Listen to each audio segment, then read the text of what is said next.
The Galactic Confederacy prided itself on efficiency. Every species had its assigned role.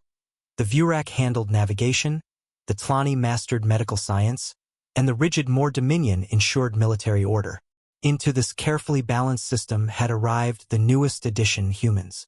At first, the Council considered them insignificant, fragile, short-lived, undisciplined. But they were tolerated, if only to add diversity to the fleet. What no one had truly grasped, however, was the terrifying genius that humans carried in their hands. It all began aboard the star cruiser Vether, a More flagship stranded after a catastrophic reactor fault. The engineers, More and Vurak alike, labored without rest, yet the ship's systems refused to stabilize. The war front was closing in, supplies dwindled, and the crew grew desperate. In frustration, Captain Drawl, a towering More officer with iron-gray carapace plates, made a fateful mistake. He locked the humans in the brig. "They meddle without clearance," he snapped, mandibles clacking. "Their improvisations are chaos itself. Better they remain confined than sabotage our systems further." 36 human mechanics sat behind energy bars while the Confederacy's finest engineers failed to save the ship. When word of the imprisonment reached the Confederacy's high command, outrage spread like wildfire. Not because of cruelty, the More were notorious for harsh discipline, but because of what had been wasted.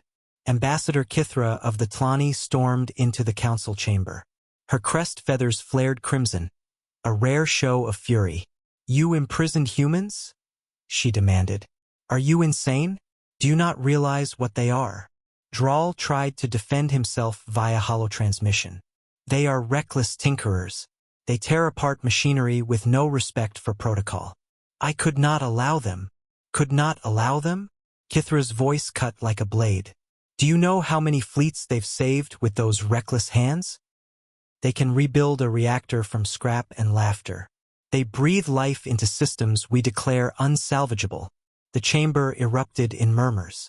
Many alien delegates nodded grimly, for they had seen it themselves. Humans crawling into ventilation shafts, welding torn hulls shut with nothing but scavenged alloys, coaxing crippled engines to roar back to life. Back on the Vether, the situation worsened. The warp core teetered on collapse. Systems flickered. Panic rippled through the crew. At last, Lieutenant Mirahan, a human mechanic barely 5 feet tall, leaned against her cell door with arms crossed. "You're going to die unless you let us out," she said simply. Drawl glared. "You presume too much, human." "No," Mira replied, calm and steady. "We presume survival. Something you're about to lose unless you hand us tools right now." The silence stretched.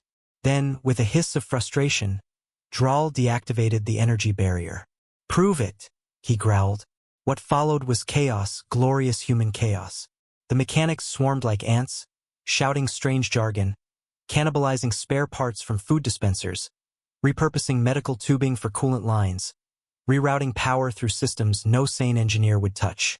Sparks showered, alarms blared, smoke filled the decks. But within hours, the reactor stabilized.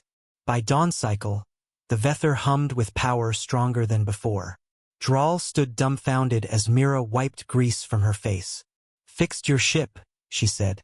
"Next time, try not to lock up the people who can save it." When the news spread across the Confederacy, the reaction was unanimous. "You imprisoned human mechanics?" roared Admiral Korvek of the Vurak fleets. "Are you crazy? They're worth entire battalions." "Fools!" shrieked a Tlani physician. "They repaired my entire med bay with chewing gum and sheer defiance." Even the Stoic Corps, known for emotionless logic, released a rare statement. "Human improvisation is a universal constant of survival. Hindering them is equivalent to self-destruction." The verdict was swift.